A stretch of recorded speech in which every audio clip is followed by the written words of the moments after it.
Party ने धर्मांतरण नियंत्रण कानून का वादा किया था वो पार्टी सरकार में है, और वो भी वादा भी कोई किसी सांसद विधायक नहीं किया था, आम आदमी पार्टी के मुखिया अरविंद केजरीवाल जी ने किया था, जालंधर ने किया था। जगह भी आपको बता रहा हूँ, अखबारों में सब छपा भी है। उनको पूरा करना चाहिए कि नहीं पूरा करना चाहिए? करना चाहिए। अब नहीं पूरा कर रहे, वादा खिलाफी कर रहे, इधर उधर भाग रहे, तो जब पंजाब में कहीं आए, मैं आज अपने सभी पंजाब के भाइयों से कहता हूं, जब भी पंजाब का कोई मंत्री किसी सार्वजनिक कार्यक्रम में आए, पंजाब का कोई विधायक किसी सार्वजनिक कार्यक्रम में आए, पार्टी के आला कमान चाहे वो केजरीवाल जी किसी सार्वजनिक कार्यक्रम में आए, उनको पकड़िए। मैं पंजाब के सभी मीडिया के अपने साथियों से कह रहा हूं, आम आदमी पार्टी के सांसदों, विधायकों, मंत्रियों से एक सवाल पूछना शुरू करिए, 29 जनवरी का वो वादा कब पूरा होगा 2022 का? 40 महीने पूरे हो चुके हैं, कानून तो 1 महीने में बनता है, अब तो 40 महीने बन चुका है, कब बनेगा? धर्मांतरण रोकना है, स्वाभाविक सी बात है, ड्रग स्मगलिंग रोकनी पड़ेगी।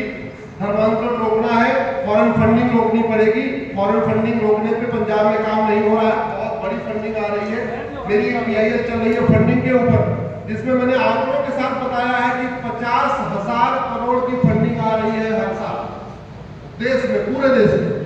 आप लोग गूगल करिएगा, uniform banking code Ashwini Upadhyay, मेरी PIL चल रही है, और उसमें सबसे ज्यादा फंडिंग चाहे वो हवाला के जरिए आ रही है या FCRA के जरिए आ रही है, वो आपके राज्य में आ रही है।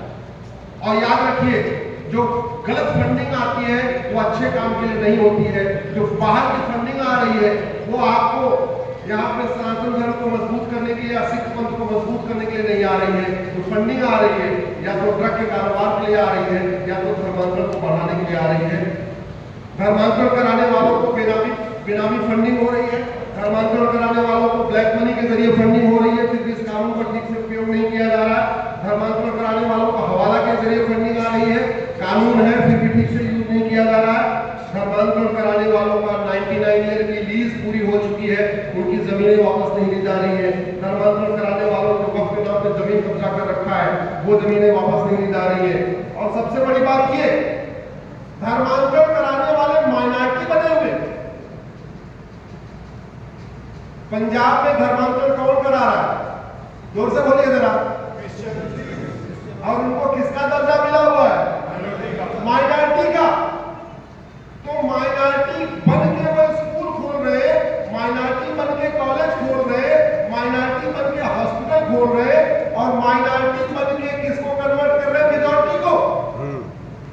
दुनिया का इकलौता देश भारत है जहां माइनॉरिटी मेजॉरिटी का कन्वर्जन करा रही है। बाकी देशों में मेजॉरिटी किसका कन्वर्ट करती है? माइनॉरिटी को। पाकिस्तान में मेजॉरिटी किसको कन्वर्ट कर रही है? माइनॉरिटी को। बांग्लादेश में मेजॉरिटी किसको कन्वर्ट कर रही है? माइनॉरिटी को। यहाँ उल्टी नदी बह रही है। क्यों? क्योंकि वोट जीवी नोट जीवी नेता सुबह से लेकर शाम तक केवल वोट और नोट के चक्कर में पड़े हुए हैं। वो भूल गए हैं, वो गुरु तेग बहादुर जी के बलिदान को भूल चुके हैं, वो हमारे गुरु गोविंद सिंह जी के बलिदान को भूल चुके हैं, वो हमारे पूर्वजों के बलिदान को भूल चुके हैं। एक आपको इंटरेस्टिंग बात बताऊं, जो पंजाब के लोगों को जरूर करना चाहिए। ये जब संविधान बना तो इसमें 22 चित्र थे, उसमें एक चित्र था गुरु गोविंद सिंह जी का। और गुरु गोविंद सिंह जी का चित्र कहां पे था? वो पार्ट 15 पे था। पार्ट 15 क्या है संविधान का? वोट से इलेक्शन से रिलेटेड। तो हमारे संविधान निर्माताओं ने इलेक्शन से रिलेटेड जो पार्ट 15 है उसके ऊपर छत्रपति शिवाजी महाराज और गुरु गोविंद सिंह जी की फोटो लगाई। उद्देश्य क्या था कि सारी पॉलिटिकल पार्टियां छत्रपति शिवाजी महाराज और गुरु गोविंद सिंह जी के आदर्शों पे चलेंगी। सारे नेता, सांसद, विधायक छत्रपति शिवाजी महाराज गुरु गोविंद सिंह जी के आदर्श पे चलेंगे। सारे के सारे वोटर वोट देने से पहले ये देखेंगे कि गुरु गोविंद सिंह जी का सपना कौन साकार कर रहा है, छत्रपति शिवाजी महाराज का सपना कौन साकार कर रहा है। आज तक पंजाब से ये मांग उठी नहीं कि गुरु गोविंद सिंह जी का चित्र वापस संविधान में लाया जाए। लाना चाहिए कि नहीं लाना चाहिए? लाना चाहिए। सांसद को पकड़िए, विधायक को पकड़िए। मैं पत्रकार साथी से कहता हूँ, जानकारी दे के जा रहा हूँ, उसको पूछना शुरू करिए। आप लोग मिलते रहते हैं, सांसद विधायक से मिलते रहते हैं, उसको पूछना शुरू करिए। ये आवश्यक है।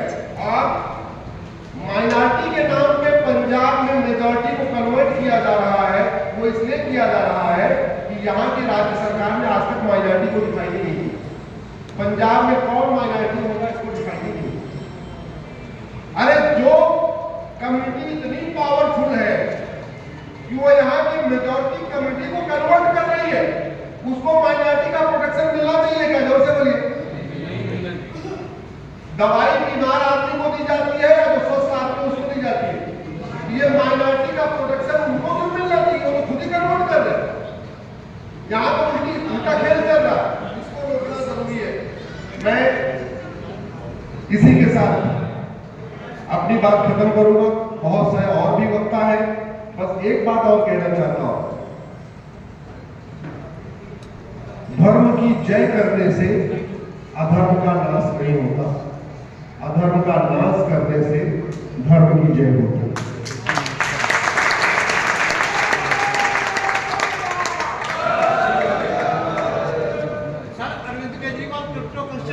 अब समय आ गया है, प्रत्येक गुरुद्वारा, प्रत्येक मंदिर, प्रत्येक सप्ताह एक बैठक करे पंजाब में और बैठक करके अपना साल का घर वापसी का टारगेट सेट करे।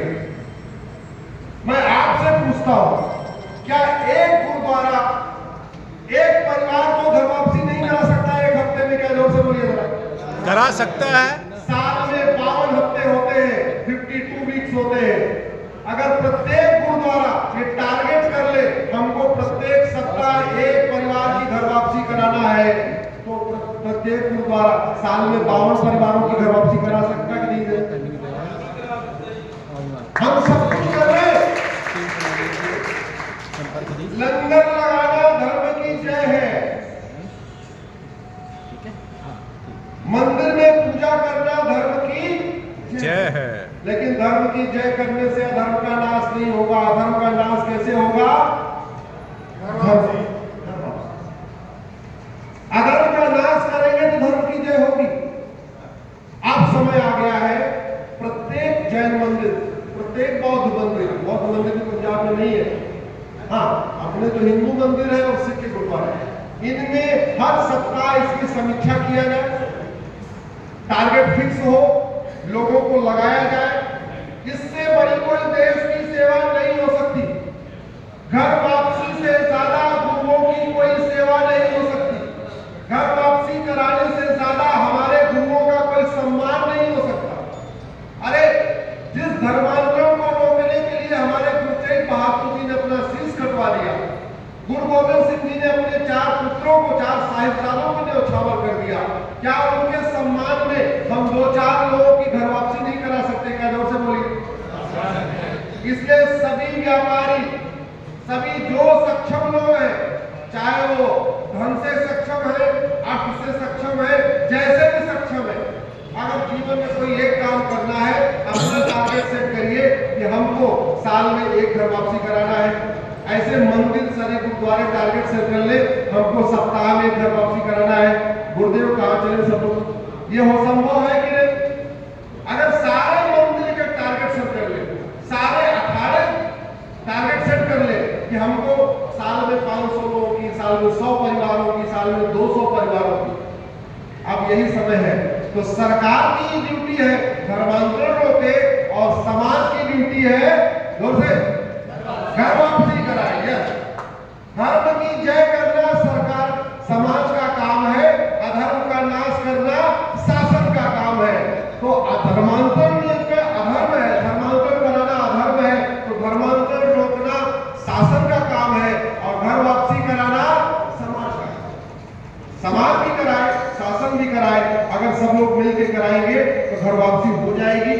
घर वापसी हो जाएगी, हमारी संस्कृति बचेगी, हमारे त्योहार बचेंगे, हमारे विचार बचेंगे, हमारी वेशभूषा बचेगी, हमारा सब कुछ बचेगा। और अगर ये घर वापसी चलता रहा तो जैसे हम पाकिस्तान में खत्म हो गए, धर्मांतरण अगर चलता रहा तो जैसे अफगानिस्तान में खत्म हो गए, पाकिस्तान में खत्म हो गए, बांग्लादेश में खत्म हो गए, कश्मीर में खत्म हो गए, मिजोरम में खत्म हो गए, मेघालय में खत्म हो गए, नागालैंड में खत्म हो गए, लद्दाख में खत्म हो गए, लक्षद्वीप में खत्म हो गए, 200 जिलों में खत्म हो गए, 6000 तहसीलों में से 1500 तहसीलों में खत्म हो गए, भारत के 9 राज्यों में खत्म हो गए। अगर धर्मांतरण हमने नहीं रोका, आने वाले समय में बहुत बड़ी समस्या आने वाली है। आप लोगों ने इतनी देर सुना, मैं आप सबको धन्यवाद देता हूँ। हमें बुलाने के लिए किधर गए? आपको मैं विशेष रूप से धन्यवाद देता हूँ।